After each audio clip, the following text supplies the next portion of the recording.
There are a handful of game inputs that have been so ingrained in my muscle memory that I'm sure they're going to stay with me until I die. It's things like pulling off 1080s in SSX or nailing the active reload in Gears of War. And there's one sequence I must have performed thousands of times between the ages of 9 and 15, and even though I haven't played it for years, whenever I twiddle my thumbs I find myself doing it. And that sequence is a 180 kickflip to special grind to 180 hill flip to manual to 180 kickflip to special grind to 180 hill flip to manual and repeat ad infinitum. For a series of button presses to stay in my mind years after last performing it, the game that got it stuck in there must be a great one.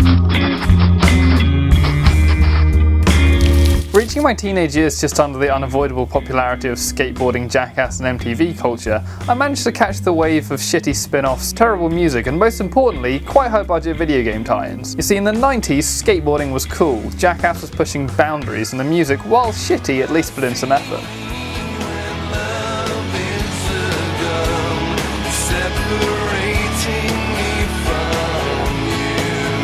And Tony Hawk's Pro Skater skyrocketed the popularity of skate culture as people got into skateboarding through playing these excellently crafted video games. However, in the early 2000s this has rather overstayed its welcome.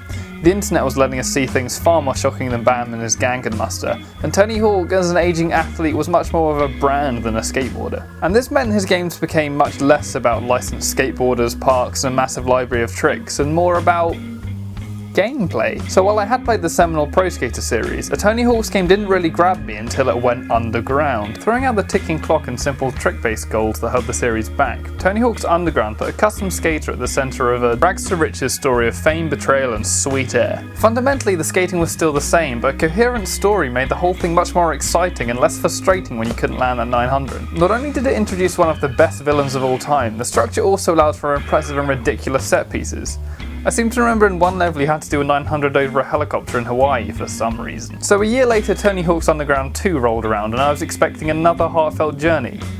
But instead I got poop jokes and Phil Margera. Basically the chips were down and Activision and Neversoft went all in for the Viva La Bam Wild Boy style of humour. They even included a location from the popular episode of Bam's faux reality show.